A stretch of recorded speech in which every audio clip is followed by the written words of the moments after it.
For the best and latest podcasts available anywhere, go to the podcast app on your cell phone and type in GSMC to access free content-rich podcasts on health and wellness, book reviews, sports, entertainment, relationships, social media, movies, technology, finance, and even weird news. Subscribe and download the GSMC Podcast Network's family of shows, available everywhere podcasts are found.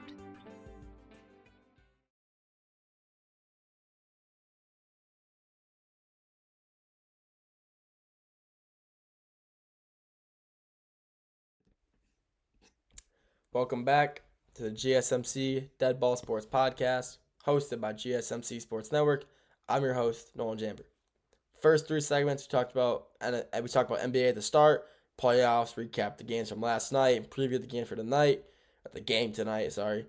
Last segment, we talked about NFL, what teams, what positions that teams need to target for the rest of before the season starts. This segment, sticking with the NFL. We're going to the NFC North. We'll talk about this. After talk about that, whatever. And then after ending it off, we're going to the MLB, talking about some surprises that have kind of come through the season so far. So NFC North, honestly, probably the toughest division in football, I will say, this year. They were last year, and they probably will be this year as well. You have 3 of the 4 teams making the playoffs. One of them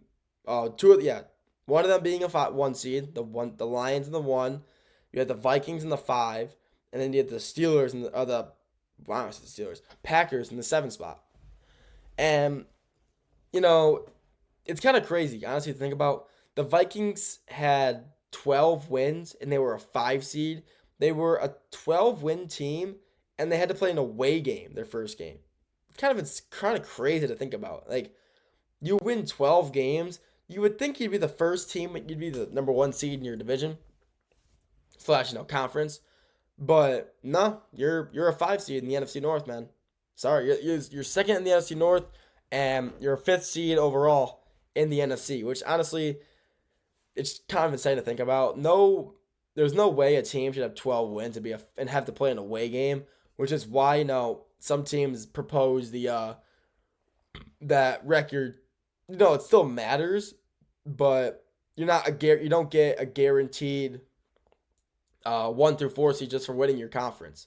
Like, there's no way the Bucs had a good season this year, but let's say, for example, the past, no way the 7-10 New Orleans Saints should have the 4 seed because the rest of the NFC South was just horrible.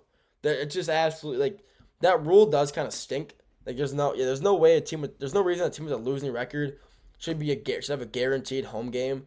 I think that's just kind of silly, but that's the rule. So, and that's why some teams propose that winning records guarantee you a top 4 seed in the home game, which is fair enough. But NFC North, absolute just bloodbath in there. Obviously, the Lions, the 1 seed at 13 wins. You had the Vikings with 12 and the 5. And the Packers had 10 wins, and they were a 7 seed.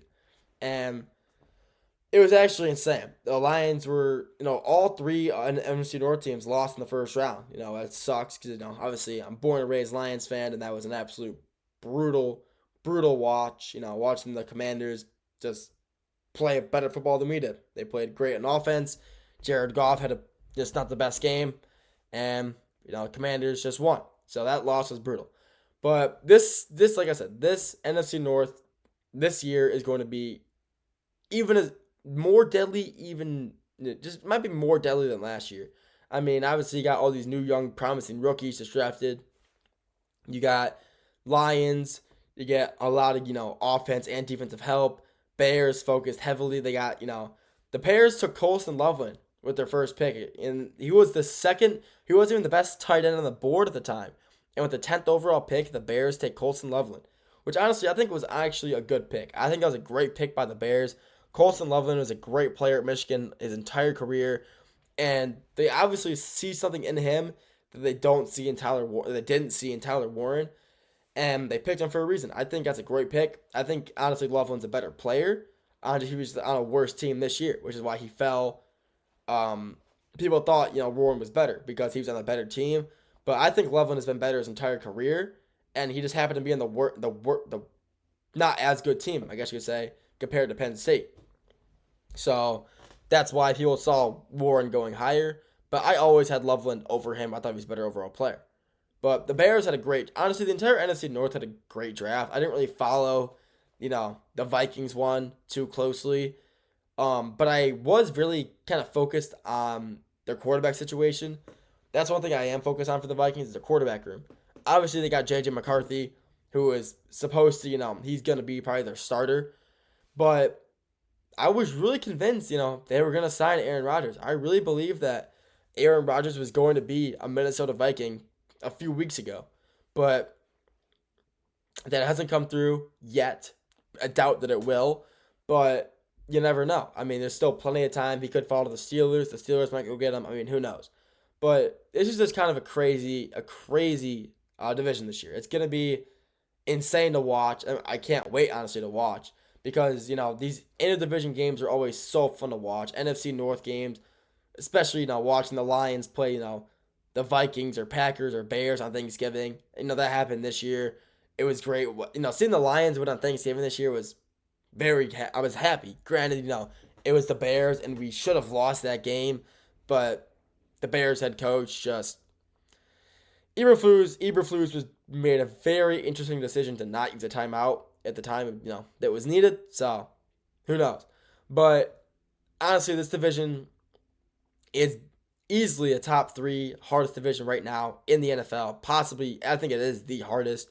It's just so stacked with talent. The Bears this year had a poor record last year, but the Bears this year are going to be a very good team. I would not be surprised if the Bears manage to sneak into the second or third seed instead of the fourth. I think they will be a good team. I think my standings for this year, I do believe it'll be Lions at the 1, Vikings at the 2, Bears at the 3, Packers at the 4. I think the Packers have an off year. Even though they just had a great draft, took a receiver in the first round with their first pick since it was their first time doing that since the early 2000s. And they got a great receiver out of Texas. I mean, he was Texas. The receiver they got, phenomenal. I mean, he was a phenomenal player for Texas all season. Huge reason they were in the playoffs, and he did great against ASU. Had a great game against them, and kind of the reason they won that game.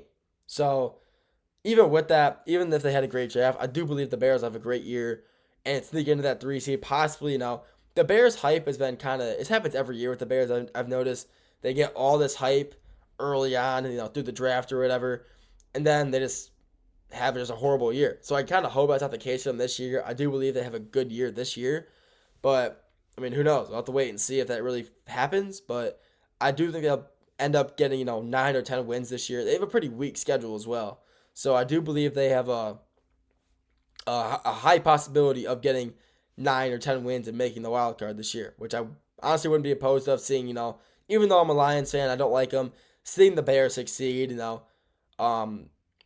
it's better than watching the Packers succeed. I'll say that. So I wouldn't be mad about that. But this division is honestly, in my opinion, the hardest in football this year, and it was last year. And this year, I think it's only going to get harder from here. So it's going to be a great watching all these guys play, but only time will tell if I'm right, and I think I will be. So, yeah. That's all I got for this segment. The next segment and the final segment, we're going to the MLB, talking about some surprises that have kind of happened this year that no one really saw coming. So we'll get to that after the break.